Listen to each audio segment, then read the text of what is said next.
Al Señor. Gloria a Dios. Amén. Qué bueno vernos hoy, hermanos. Me da gusto. Pueden sentarse. Me da gusto verles. Dios es bueno. Con usted todo el tiempo, sí. Amén. Gracias a Dios por sus vidas, sus ministerios y su familia. Antes de compartir la palabra de Dios, quiero decirles que el Señor ha sido bueno con nosotros. Este miércoles vamos a tener bautizos y me gustaría que ustedes celebren al Señor y den alabanzas a Dios por los bautizos que vamos a tener este miércoles. Más fuertes sus palmas al Señor, con ánimo, con fuerza. También decirle que estamos listos para nuestro campamento familiar y aplaudimos a Dios con ánimo, con mucha... Y si hoy ve a un grupo de hombres vestidos de blanco, saben que somos el equipo de hombres que estamos organizando nuestro campamento de hombres. Amén. Campamento de hombres honorables. Va a ser 30 y 31 de octubre. Y somos unas 8 iglesias que estamos participando. Así que todos los hombres les animo a que hoy empeñen los zapatos, la camisa, pero se inscriban y vamos juntos a tomar este tiempo que va a ser de mucha bendición. Amén. Abra sus brazos del tamaño del pez con que quiera almorzar. Abra sus brazos así. Diga conmigo, Padre, lo más fuerte que pueda, diga, Padre, háblame hoy. Estoy listo para escuchar tu voz. Quiero oír tu voz. Quiero saber que tú me guías siempre. Gracias por hablarme. Estaré atento y reverente a escuchar tu palabra. Amén. Amén. Queridos hermanos, hoy voy a terminar esta serie que he estado enseñando acerca de la oración y de las promesas. Y no sé qué ha producido el Señor en este tiempo en sus vidas, pero de algo que quisiera dejar con ustedes es la importancia de orar siempre y no desmayar. Yo sé que no es fácil orar y yo sé que es más fácil no orar, pero les recomiendo que lo hagan. Tomen un tiempo de oración por las mañanas, otro tiempo por la noche, otro tiempo al mediodía, hasta que su vida sea una vida de oración constantemente. Siempre estén meditando en la palabra de Dios y orando al Señor. Eso trae sanidad y uno es renovado en el Señor, porque las pruebas son muchas, pero las bendiciones son más. Dígalo conmigo en voz alta, las pruebas son muchas, pero las bendiciones son más. Otra vez, diga, las pruebas son muchas, pero las bendiciones son más. Voy a hablarles hoy, voy a cerrar esta serie con lo que comencé cuando comencé la serie, con la vida de Abraham. Ahí te dirá, pastor, otra vez Abraham. Sí, otra vez Abraham.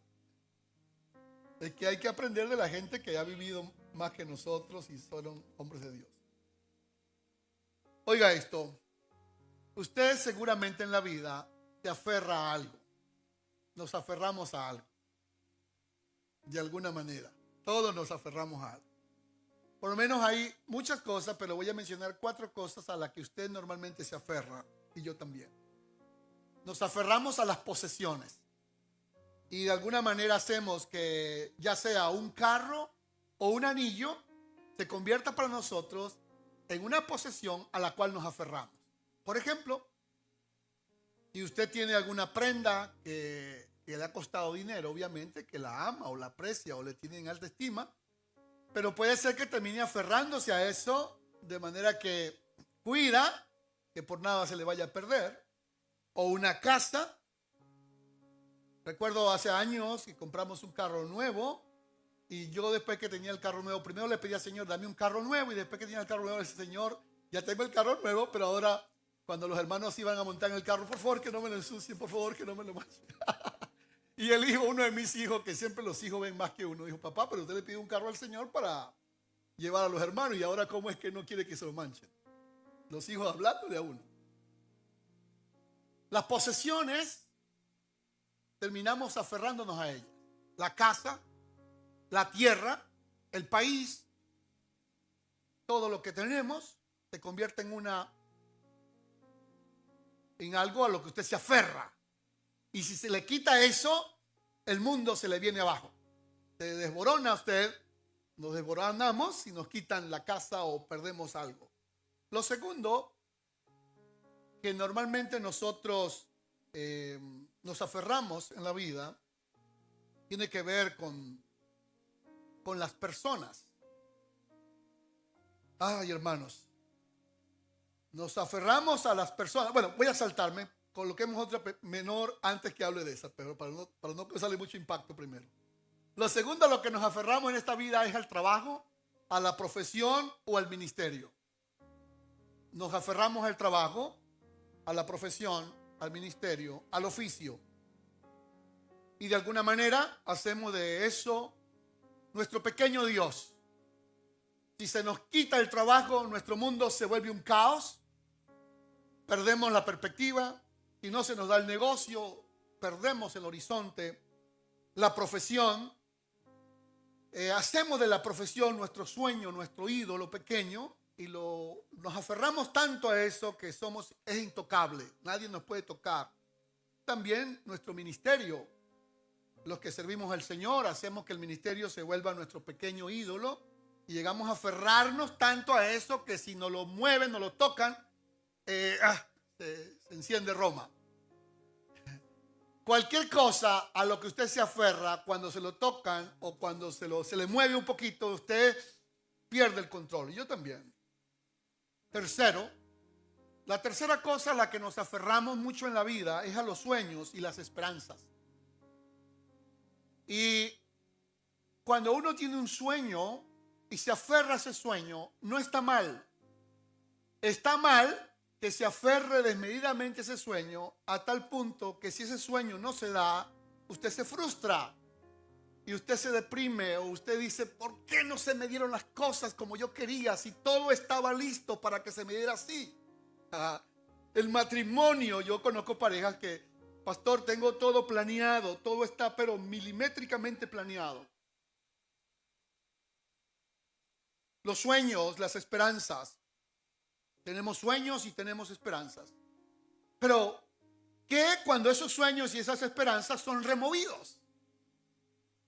Puede ser que a veces llega una situación inesperada. Eduardo Silva, un poeta a quien yo admiré mucho y admiro aún, aunque ya falleció, él decía, prepárate para los buenos momentos, pero mejor prepárate para los malos momentos. Porque los momentos buenos vas a llegar y vas a celebrar, pero los malos momentos tú no sabes cuándo van a llegar. Esos son los que llegan de repente. Y necesitas anticiparlos. Y cuarto, las personas. Ahora sí, las personas. Nos aferramos a las personas a tal punto que yo personalmente he sido muy probado en eso. En el aferramiento a nuestros propios hijos y a nuestra propia familia. Recuerdo a un humorista colombiano que dice que estaba en una conferencia y de repente, a lo mejor usted lo ha escuchado ya, yo repito muchas veces las mismas historias, pero he aprendido que la repetición es una manera de aprendizaje. Entonces, estaban ahí dando una conferencia él y de repente hay un alboroto en la parte de afuera y escuchan y ven que un niño se ha metido en una caja y no hayan cómo sacar a ese niño de esa caja y entonces él también cayó como en preocupación y dijo, a lo mejor es mi hijo, y fue corriendo allá y miró y cuando vio que no era su hijo se vino tranquilo para acá. ¿Lo ven? Si hubiese sido su hijo, ¿cómo hubiese estado? Allá preocupado tratando de destapar la caja para sacar al muchacho, pero como vio que no era su hijo, ya verán cómo arreglan ese paquete. Las personas nos aferramos a los hijos, a los padres, a la esposa, al esposo nos aferramos. Nos aferramos a las personas que amamos. Pero quiero enseñarles algo hoy que no lo vayan a olvidar nunca. Nunca idealices a las personas. No idealices a las personas. No idealices a tus hijos, a tus padres, a tus amigos, a tus compañeros de trabajo. Idealizar una persona es el paso más cerca a la frustración. Y les voy a dar 2 consejos que le van a ayudar mucho a ustedes. Consejo número 1 es, nunca idealices a las personas. Valórelas, hónrelas, respételas, ámelas, sírveles, pero no los idealices, no los hagas como intocable. Porque cuando usted o yo idealizamos a un hijo, a una hija, y lo idealizamos tanto que ese muchacho es impecable para nosotros, El día que ese muchacho falle, se nos derrumba el mundo. Entonces a ese consejo agrégale este. Por favor, siempre trabaje con expectativas bajas. No ponga expectativas muy altas, porque las expectativas altas generan golpes muy duros. Cuando usted va a buscar un trabajo y tiene una expectativa muy alta de que le van a pagar un gran salario, bueno, en fin, y de repente le salen con cosas que no era lo que usted esperaba, si sus expectativas eran bajas, entonces usted podrá ver que el impacto no va a ser tan duro. Pero cuando usted se ilusiona, es como cuando uno está soltero y va buscando una chica y va ilusionado que le va a decir que sí. Y de repente, que hay solteros hoy, bienvenidos los solteros. Y de repente va esperanzado que le va a decir que sí. Y le dice que no, dependiendo de las expectativas que tiene, así de duro es el golpe. Conclusión a esta introducción breve de 2 horas. Diga conmigo, nunca te aferres a nada. Vamos a decirlo juntos, no te aferres a nada, ni a nadie. Vamos a decirlo juntos. Suelta, así, pero haga el ejercicio. Suelta y confía. Otra vez diga, suelta y confía. Si te aferras, terminas controlando para que la otra persona no te falle. Y eso es el gran problema del que vamos a hablar hoy. Lea por favor conmigo Génesis 22. Aconteció después de estas cosas. Subraye ese texto de una vez. Dice, aconteció después de estas cosas, que probó Dios a Abraham y le dijo, Abraham. Y él respondió, heme aquí. Versículo número 2, todos en voz alta. Y dijo, toma ahora tu hijo, tu único hijo, Isaac, a quien amas, y vete a tierra de Moriah y ofrécelo allí en holocausto sobre uno de los montes que yo te diré. Amén. Hermanos, ¿qué texto este para ser difícil de vivirlo, más que de entenderlo? Dios le pide a Abraham que sacrifique a su hijo Isaac. Cuando Abraham tenía 75 años, Dios le pidió que sacrificara a su padre, a su tierra y a su país, y él lo hizo fácil.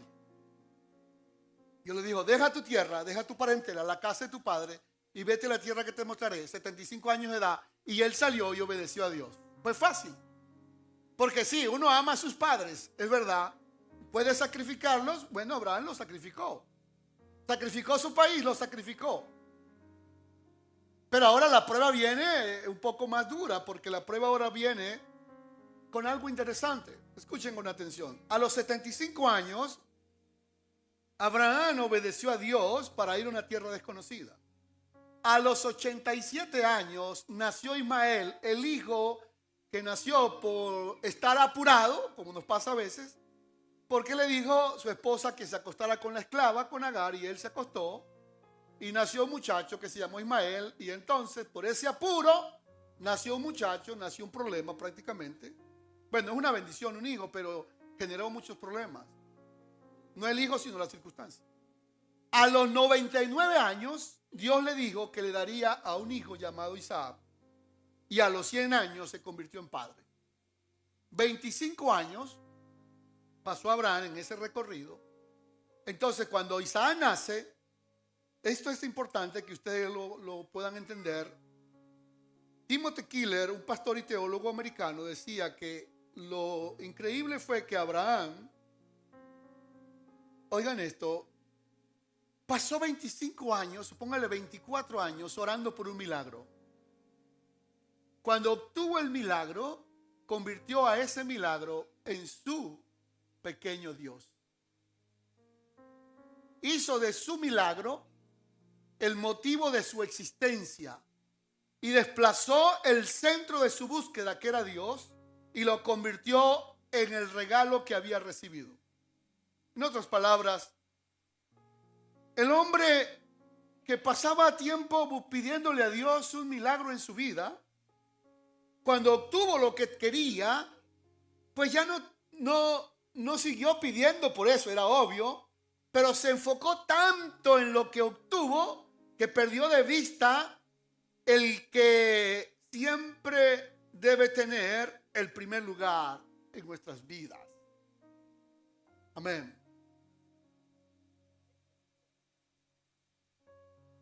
cuando le nazca un hijo en los próximos 30 años, ustedes cuiden esto. O un nieto. Si a usted le nace un niño en su casa, debe cuidar de que todo no gire en torno al niño. Escuchen esto, como uno como padre le hace mucho daño a los hijos. Si todo gira en torno al niño, que nadie haga bulla porque el niño se despierta, que nadie grite porque el niño grita, que si todo gira en torno al niño, cuando el niño crezca, él va a saber que él es el centro de atención en la casa. Y todo tiene que girar en torno a él. El día que este niño crezca y haga una rabieta en la casa, todo el mundo se convulsiona porque él es el centro de la casa. ¿Dónde comenzó el centro de la casa? Cuando era apenas un bebé. Que nadie lo toque, que nadie lo mire. No. Abraham entonces, miren el texto con cuidado. Después de esto, ¿después de qué? Después de 25 años de espera. ¿Qué fue lo que Dios hizo con Abraham? Versículo 1, parte B. Lo probó. Es interesante que Dios no tienta a nadie, dice Santiago. Pero Dios sí nos prueba. Por favor, vaya un momento a 1 de Pedro, capítulo 1, versículo 7. Leamos desde el 5 en adelante. Ustedes son guardados por el poder de Dios mediante la fe, para alcanzar la salvación que está preparada para ser manifestada en el tiempo postrero, en lo cual se alegran, aunque sea por un poco de tiempo. Es necesario que tengamos que ser ¿cómo? Por favor, léanlo en voz alta. Tenemos que ser afligidos, probados, afligidos por diversas pruebas. ¿Cuántas pruebas? Diversas. Muchas pruebas. Vean el versículo 7. Para que sometida a prueba vuestra fe. Escuchen por favor y miren acá. ¿Qué es lo que es sometido a prueba? La fe. Hermanos, quiero que sepan algo. La prosperidad no prueba el corazón. Lo que lo prueba es la aflicción. Cuando hay prosperidad, todos son amigos o enemigos, una de las dos. Si usted está bien, usted se la lleva bien con todo el mundo. Brinda, venga yo pago, venga y comamos, vamos. Pero lo que prueba realmente el corazón de una persona es la aflicción. Y la aflicción la prueba sobre todo la aflicción no avisada. La que llega así de repente, como esta que viene que vamos a mirar. Abraham está realizado. 100 años, tengo lo que quería, dinero, el hijo de mis sueños, lo que por tanto yo soñé, 25 años soñando, lo tengo el hijo, tengo todo, estoy realizado, no me hace falta nada. Y yo le digo, Abraham, sí, algo interesante. Abraham ya conocía esa voz, porque lo llamó cuando tenía 75 años, lo llamó muchas veces, pero ahora a los 100 años ya conocía esa voz, más años, quizás unos 110. Isaac tendría quizás unos 12 años. Y le dijo, Abraham, Dios le dijo a Abraham, quiero que me sacrifiques a tu hijo. Dice el texto, para que sometida a prueba vuestra fe, léanlo en voz alta, mucho más preciosa que ¿qué? Que el oro, sea que el oro, el cual es perecedero, se prueba con fuego, sea hallada en alabanza, gloria y honra cuando sea manifestado Jesucristo. Entonces, las aflicciones son para probar nuestra fe. Y es como el oro.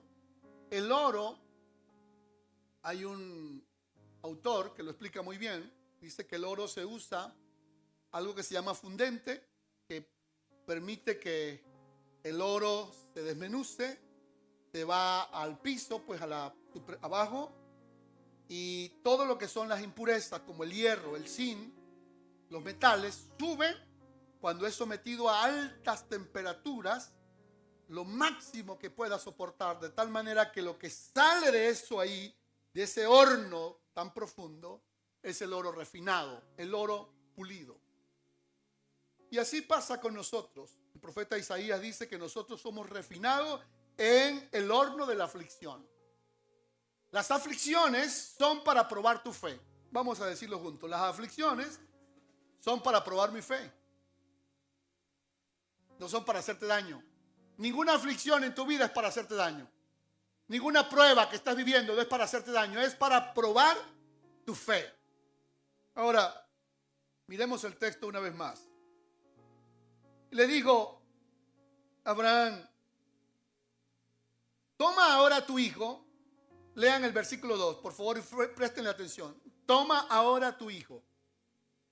Tu único, no dice hijo, sí, primero dice, toma ahora a tu hijo, después dice, tu único, luego dice, Isaac, y luego añade una cláusula que es interesante, a quien amas.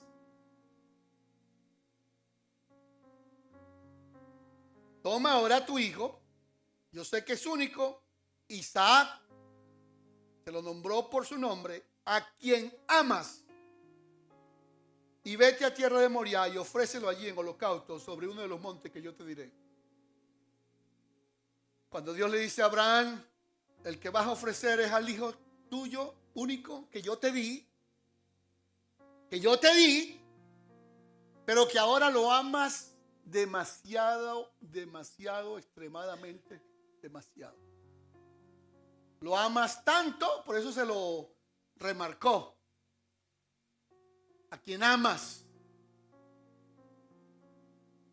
Que la única manera, Abraham, no se lo dijo ahí, pero después lo entendió, de poder salvar a tu hijo y a ti, es hacer que tú puedas hacer morir ese amor desmedido que tienes por tu hijo Isaac. Llévalo al altar y ofrécelo allí. Soren Kierkegaard, que fue un teólogo y filósofo y teólogo y pastor, dijo en una oportunidad, analizando, nadie ha escrito tanto como él sobre este pasaje, dijo lo siguiente. Él llegó a esa conclusión, no es que es verdad, sino después de estudiar esto llegó a esa conclusión. La fe es, voy a decirlo en palabras más sencillas, la fe es algo incomprensible. La fe no tiene sentido, decía Soren Kierkegaard. No tiene sentido la fe. Pero sí tiene sentido la fe. ¿Por qué? ¿Por qué dice a él que no tiene sentido? ¿Cómo es que Dios le va a pedir algo a Abraham, lo cual no estaba permitido? ¿Cómo Dios le pide algo a usted que no está permitido? Ofrecer a un hijo en sacrificio. ¿Saben? No lo tomen a mal lo que les voy a decir para ayudarles a entender este texto. Algunos dicen que si Dios le hubiese pedido a Abraham que sacrificara a Sara, él lo hubiese sacrificado más rápido. Y ustedes se ríen, Sara, porque por ser esposa. Pero ¿por qué le costaba tanto sacrificar a Isaac? Le voy a explicar un poquito lo que dice un erudito judío de Harvard. Dice que la razón es porque los hijos primogénitos en el Antiguo Testamento eran pertenencia de Dios. Todo hijo que abriera el vientre siendo varón le pertenecía a Dios. Y si le pertenecía a Dios, Dios lo podía reclamar cuando él quisiera. Número 1. Todo hijo que abre varón, sea de animal, sea de humanos, seres humanos, es mío. Era la ley de los primogénitos. Número 2. Cuando Dios trajo el juicio a Egipto, la única cosa, escuchen bien, que hizo que Faraón definitivamente dejara ir al pueblo de Israel, después de tantas, de 9, de 10, fue una sola cosa. ¿Cuál fue? La muerte de los primogénitos. ¿Y por qué la muerte de los primogénitos? Porque en todas las casas y las familias egipcias, en una sola noche, todos los hijos primogénitos murieron. Cuando Faraón vio eso, no pudo hacer más nada. ¿Por qué? Porque el primogénito, escuchen bien, era el heredero de todo en la casa. Yo expliqué eso hace unos domingos. Era el que si moría el padre, asumía el rol de padre. Y estando el padre vivo, el primogénito era el que daba el consentimiento con el padre de que las hijas se podían casar. Ahora, escuchen esto. La otra razón, que la única persona que podía pagar por el pecado de la familia en ese tiempo era el primogénito. De manera que Dios está pidiendo algo que es de él, número 1, y 2, que la única persona que podía pagar por el pecado de la familia de Abraham era el hijo primogénito. Por eso Dios no le pidió a Sara. Pero Pero tampoco le pidió a Ismael. Ismael era el otro muchacho que cuando nació Abraham lo mandó lejos. Si Dios le hubiese pedido a Ismael a Abraham, no le hubiese dolido tanto. Sé que ustedes hijos, yo también, ustedes dicen, hay padres como que aman más a un hijo que a otro. Yo creo que los padres aman a todos por igual, pero hay unos hijos que dan más guerra que otros, eso sí es verdad. Pero a Abraham no le hubiese costado dar a Ismael. ¿Por qué? Porque a Ismael no le costó nada para tenerlo. Pero a Isaac le costó toda la vida y 25 años de espera para tenerlo. Escuchen esto, que les voy a enseñar 3 cosas que no la van a olvidar jamás al final del sermón. Oigan esto. Usted se desprende de lo que no le cuesta fácil. Fácil. ¿Qué le costó a Abraham tener a Ismael? Acostarse con la esclava de la casa. Una noche de sexo con esa señora, quedó embarazada y ya. Ahora, Isaac, toda una vida anhelándola y soñando todos los días con este muchacho, todos los días lo abrazaba y estaba obsesionado con eso. Así que no es fácil dejarlo. Pero Abraham se levantó muy de mañana, versículo 3. El tiempo se me va. Enalbordó su asno, tomó consigo 2 siervos y a Isaac su hijo, cortó la leña para el holocausto y se levantó y se fue al lugar que Dios le dijo. Al tercer día alzó Abraham sus ojos y vio el lugar de lejos. Oigan estos detalles. 1, Abraham no le dijo nada a Sara. Si Abraham le dice a Sara, Sara, ¿sabe qué? Anoche Dios me pidió que le sacrificara a Isaac. ¿Qué creen ustedes que le hubiese dicho Sara? Te volviste loco, Abraham. Si tú quieres, sacrifícate tú, pero a mi hijo no me lo tocas. Y él prefirió correr el riesgo de que Sara, cuando llegara sin muchacho, lo matara a él, pero obedecer a Dios, y por eso no le dijo nada a su esposa. Otro dato curioso: el viaje desde donde estaba Abraham a donde lo iba a ofrecer duró 3 días. ¿Por qué 3 días? Dios no podía decirle que lo hiciera cerca de su casa a unas 3 horas, porque Dios le dio suficiente tiempo para que él pensara y reflexionara y tomara la decisión lo suficientemente informada y decir, definitivamente Dios, no lo haré. Él podía decir, oh, no, ya va, Dios, no me pidas algo que yo no puedo dar, por favor. No puedo soltar a mi hijo Isaac. 3 días caminando, no se llevó muchas personas, se llevó 2 siervos nada más. Tuvo suficiente tiempo para pensar y reflexionar y decir, yo voy a tomar esta decisión y después que la tome, no me voy a echar para atrás. Va a ser firme. Avancemos un poco más rápido. Entonces al tercer día alzó los ojos y vio de lejos y llegó Abraham, le dijo a los siervos, quédense aquí con el asno y yo con el muchacho, iremos allí, adoraremos y volveremos a vosotros. Abraham tomó la leña, el holocausto, la puso sobre Isaac. No olviden este dato de su Biblia, por favor. Abraham tomó la leña y ¿sobre quién la colocó? Sobre Isaac. Significa que el muchacho tenía unos 12, 14 años para poder llevar el peso de la leña. Pero eso es importantísimo en el relato bíblico porque eso apunta a algo en el futuro que Abraham no estaba viendo en ese momento. Abraham tomó la leña, le dijo a ellos que se quedaran ahí. Lo curioso es que se fueron ambos juntos, llevaban el cuchillo, llevaban la leña. Entonces habló Isaac a Abraham, su padre, y le dijo, Padre mío, esto que viene es muy importante que usted lo recuerde. Él respondió, heme aquí mi hijo. Y le dijo, he aquí la leña, he aquí el fuego, mas ¿dónde está el cordero para el holocausto? 3 días de absoluto silencio de Abraham, con eso clavado en su corazón. ¿Cómo Dios me pide que sacrifique a su hijo? No le puedo decir a mi esposa, no le puedo decir a estos 2 siervos, y a Isaac tampoco le puedo decir lo que voy a hacer. Pero escucha esto, cuando el hijo le dijo, papá, ¿dónde está el cordero? El versículo 8, léanlo en voz alta conmigo. Respondió Abraham, Dios se proveerá de cordero para el holocausto, hijo mío, e iban juntos. Charles Swindoll explica muy bien este texto que me gustó tanto que me copié de él. Dice, lo que significa es, esto en el hebreo es, Yahweh se encargará de eso.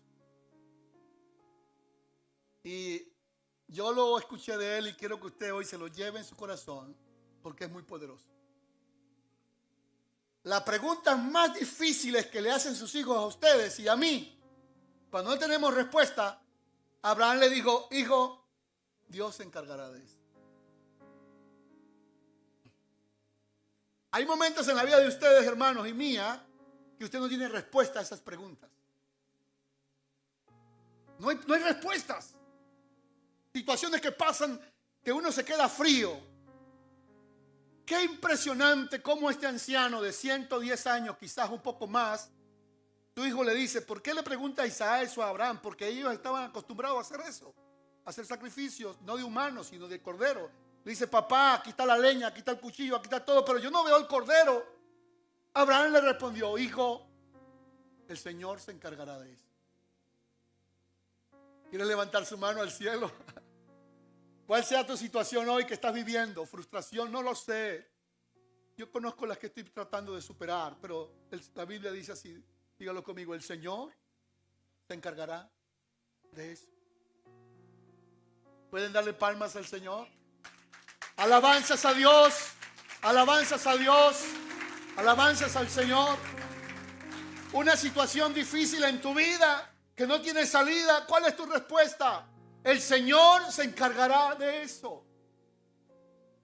¿Cómo fue que Abraham llegó a ese nivel? Escuchen por favor lo que dijo Dietrich Bonhoeffer, un teólogo alemán. Dijo: la obediencia, las personas de fe siempre obedecen, y los que obedecen siempre son personas de fe.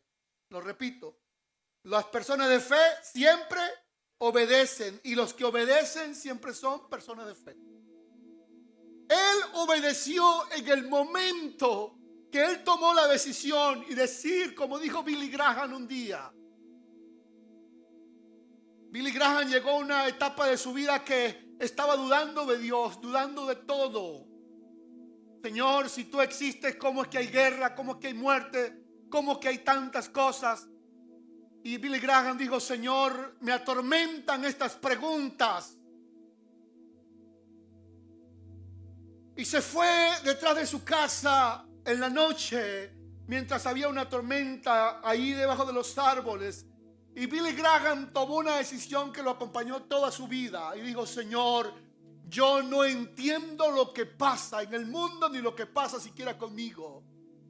Pero hoy tomo una firme y decisiva decisión. Creeré en tu palabra y la aceptaré como verdad y jamás la cuestionaré. Viviré por ella, la aceptaré, la creeré, la consumiré. Tu palabra será mi guía y nunca me apartaré de ella, aunque lo que está escrito no siempre lo entienda.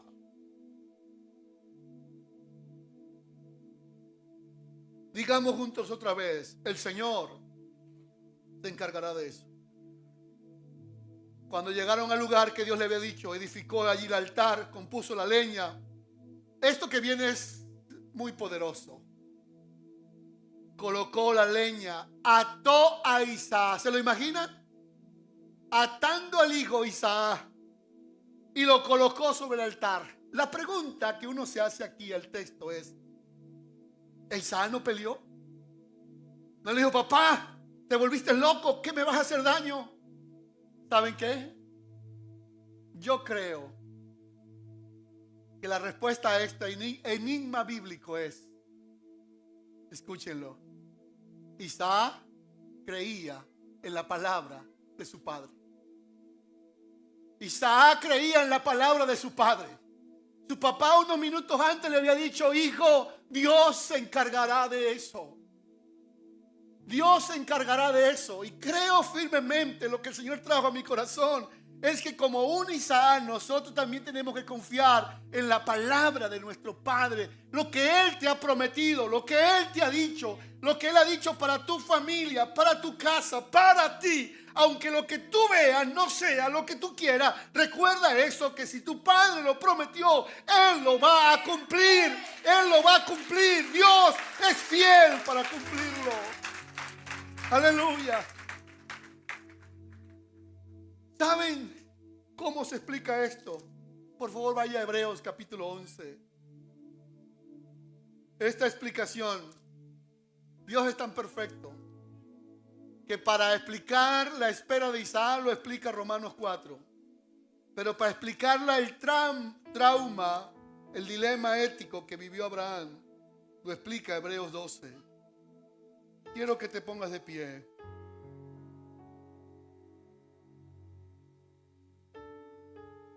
Hebreos 11, capítulo 17. Mira cómo lo escribió este autor sagrado, explicándolo. Todos lo van a leer conmigo en voz alta.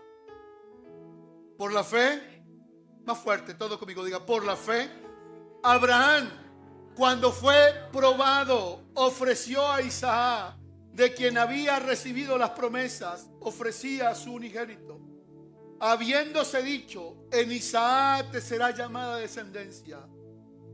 Vamos a leerlo en voz alta el 19, porque esta es la respuesta a todo el dilema que vivió Abraham ese día en Moriah. Todo conmigo, diga, pensando, todo va fuerte, diga, pensando que Dios es poderoso para levantar aún de entre los muertos, de donde en sentido figurado también lo volvió a recibir. ¿Qué fue lo que sostuvo a Abraham cuando tenía el cuchillo para clavarlo a Isaac y matar a su propio hijo? Estaba pensando que Dios era poderoso para hacer aún. Él pensó inclusive que si él llegase a matar a su hijo ahí en obediencia al Padre, el Dios que era poderoso lo iría a resucitar. ¡Qué fe tan aguerrida de nuestro padre Abraham! Suya y mía, hermanos. Así que le dije 3 cosas del consejo del pastor Charles Swildo que quiero que tomes. Están en la pantalla. Número 1. Vamos a decirlo juntos. Aquello, léanlo por favor en voz alta. Aquello a lo que te aferras generalmente es lo que Dios te pide que sueltes. ¿Qué tienes tú hoy que estás aferrado? Suéltalo. Puede ser un ser muy querido, muy amado. Suéltalo. Suéltalo. Yo viví esas experiencias. Y en una experiencia que he estado enfrentando personalmente, el Señor habló a mi vida. Esa es, suelta. El Señor se encargará de eso. Número 2. Léanlo en voz alta. Lo que sueltas, léanlo fuerte. Lo que sueltas, a menudo Dios lo reemplaza por algo más valioso. Lo que tú tienes aferrado, suéltalo. Suéltalo. Suelta ese dolor.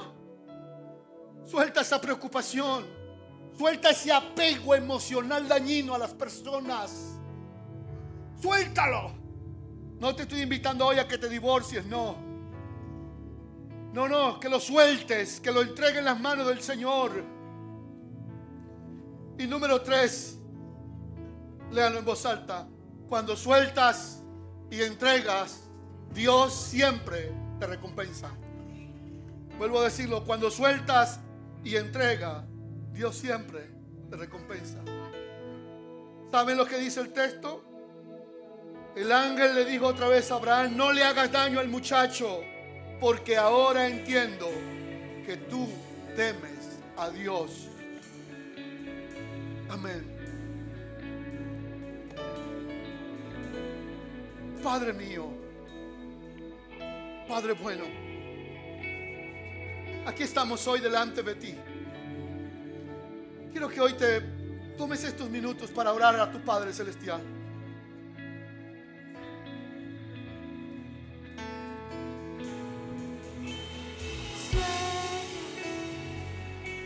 Te suelto mis deseos, toma control de mi vida. Tu plan anhelo más que el mío.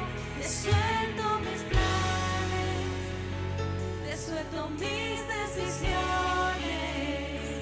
Toma control de mi vida. Tu plan anhelo más que el mío. Cualquiera sea la cosa o persona o situación que estás llevando hoy, quiero guiarte en esta oración. Digamos juntos, Padre mío, ora con tu corazón, diga, Padre mío, Hoy he escuchado tu palabra. Tú conoces a qué me he aferrado, qué ha tomado tu lugar en mi vida. Tú conoces qué está ocupando tu lugar en mi vida, Señor. Hoy suelto, póngale más ganas y diga, hoy suelto todo lo que me aflige, pero también suelto todas aquellas cosas a las que yo me he aferrado y las entrego en tu altar. Las entrego en tu altar. Las entrego en tu altar, Señor. Y hoy quiero salir de acá con la seguridad que me has dado, que tú te encargarás de ello, que tú te encargarás de eso, de nuestros hijos, tú te encargarás, Señor, de nuestra economía, tú te encargarás, de nuestros casos migratorios, tú te encargarás de eso, Señor, de los diagnósticos médicos, tú te encargarás de eso, Señor, de nuestro futuro, tú te encargarás de eso, Padre. Oh Dios, no colocaremos a nadie en el lugar que te corresponde a ti. Perdónanos por idealizar a las personas, por idealizar nuestros trabajos. Perdónanos, Señor, por ocupar el lugar que te corresponde solo a ti. Y hoy en tu altar dejamos nuestras cargas, nuestros sueños, nuestros anhelos. Te sacrificamos nuestro Isaac. Te sacrificamos nuestro Isaac, Señor. Tú eres el primero, eres el único. Así como un día Isaac llevó sobre su hombro la leña, un día tú llevaste sobre su hombro la cruz por nosotros, para que hoy tú ocupes el primer lugar en nuestras vidas, Señor. Aleluya. Gloria a Dios. De mi vida, tu plan anhelo más.